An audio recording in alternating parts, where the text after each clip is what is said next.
Wednesday's lesson, first paragraph. It says, from our perspective today, it's easy to look at questions that God has asked Job and realize how little a man like Job living thousands of years ago could understand about the created world. It wasn't until AD 1500s, for instance, that humans, at least some of them, finally understood that the motion of the sun in the sky was the result of the rotation of the earth on its axis, and the reverse of the commonly held belief that the sun orbits around the earth, a truth that most of us take for granted today. Galileo was actually put through the Inquisition, and he was found guilty in 1633, I believe was the date.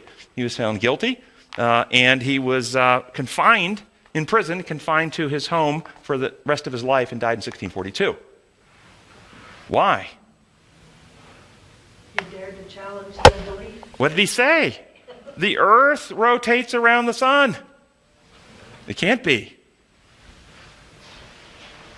Does the lesson really want us to believe that that knowledge was not available prior to 1500s? Well, I don't know if it's specifically that example wasn't available, because I think if you look at the Egyptians and many of the ancient cultures, they really were astronomers. Babylon? Okay. Babylon Yeah, was they incredible had great astronomy. So I'm not sure that particular example. That's just an example of things in science that we've discovered. becoming understood. Yeah, that they didn't have knowledge of. So They thought the moon was perfect, smooth. yes, and so when The telescope was designed and invented. It showed the irregular shapes of it, and of course that. And when Galileo suggested there were mountains on the moon, it was one of the other elements besides just exactly what you're saying. So the question, though, that I want to focus on, how much better do we understand God and his laws today than Job did? That's the question. Do you think we today better understand God and his laws? A couple years ago, Andrews University, maybe you've heard of Andrews University, online magazine, published a critique of the book, The God-Shaped Brain. In the comment sections below the article, I was able to engage the author and the senior editor of the magazine in a discussion, which is still online. You can go online and read it. In one section, I brought up the truth about God's design laws, God's laws being design laws. This is the response, and again, it's online today, and I put the link so you can go find it and look at it yourself if you'd like. This is the response from the senior editor who holds degrees in history and theology. Posted online. Violations of some laws, natural sciences, are immediate in their consequence. Don't eat, to restore energy, you die. But the Sabbath and other moral laws, not eating from the tree of knowledge, are arbitrary. Thus, some laws are natural and obvious, others are not. Not all of God's universe of laws is of equal or plain explanatory equivalency. We still don't know how the laws work in the quantum realm, for example. So some of God's laws do indeed require external enforcement by design. Others do not. Nature will be its own enforcer. If God hadn't cast Adam and Eve out, they would have kept eating from the tree of life, for example. But God chose to cast them out and then curse nature as well to aid us in learning certain lessons. What do you hear? Satan. There's a lot of confusion about authorship in that. What I hear is the missing of the transformation, the fact that we have fallen from God's character. I mean, what amazes me about this is we go to the sanctuary and we walk through the sanctuary and we talk about how there needs to be a transformation. We're critical as a community of faith to other churches that want to stop at the cross and say everything was finished at the cross and there's no continual journey, and we point to the sanctuary, yet we can't see it in ourselves, that we're teaching the exact same image. So the question here about the law, do you see a mixture? He mixes design law and imposed law. Thus he presents this particular view, which is the common view for many in our church leadership, is that God is both designer and dictator. He's both. That's how he's viewed. But he's saying that And that he casts. we're going to come to the casting out in just a moment. I'm going to come to his two examples and show he's completely wrong. But first, I just want to go through the points he's made first. One, God is the designer and the dictator. God is the ultimate source of inflicted pain and death, the ultimate punishment for sin. It puts God in the role of functioning like sinful human beings on certain laws that he says are arbitrary and God must use external power to enforce. Thus, he interprets God casting Adam and Eve out of Eden as punishment for sin inflicted upon them and cursing the ground as further punishment for sin. So, let's look at that. Why did God cast Adam and Eve out? Was it to punish sin, or was the casting out actually one of the first acts in the plan of salvation, to heal and restore? Amen. Mercy. See, what would have happened? Think this through with me. Human beings now are infected with fear and selfishness. The earth groans under the weight of sin, Romans 8. Survival of the fittest drive is the primary drive that drives people to action now.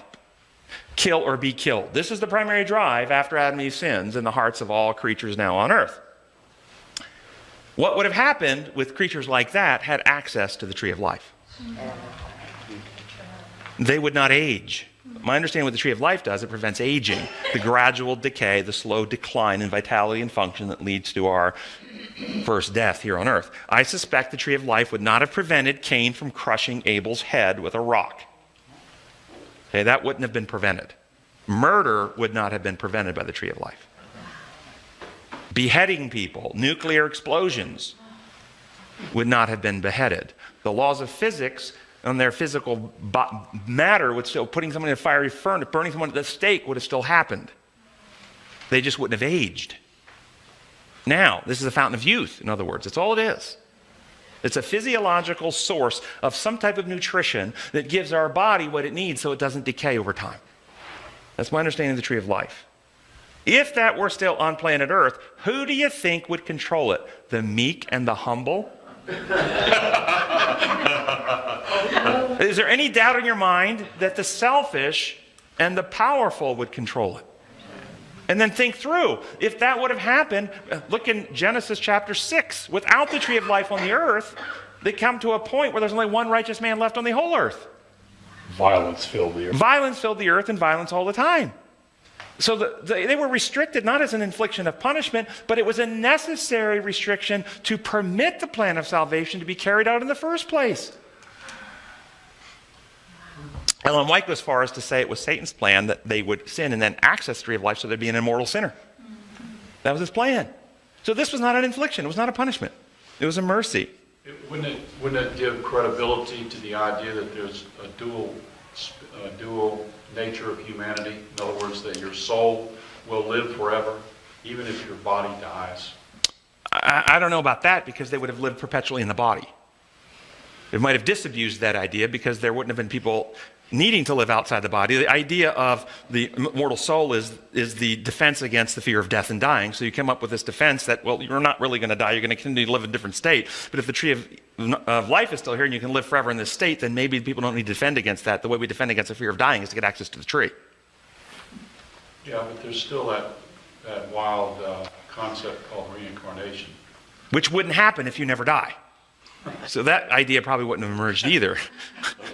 Okay? All right. So, and then what about the cursing of the ground?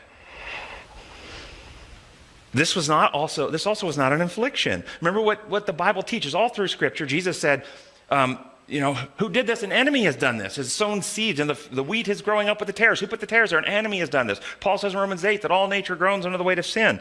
Ellen White goes as far as to say that all thistles, all thorns, all noxious and poisonous plants were not in God's design or his original creation for earth, but these are amalgamations or mutations that have happened in nature since sin.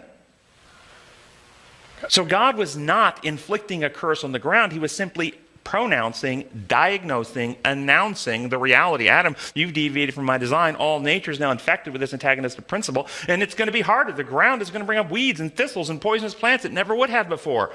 The ground is now cursed because of you. You've done this, Adam. It wasn't an infliction, but if you're operating with the false law paradigm, then you allege God is doing this. Doesn't it say curses the ground for your sake? Yes, and it depends on which translation, but that's the King James. One of them. Yeah. First, curses the ground for your sake, but others say because of you. Job, Thursday's lesson.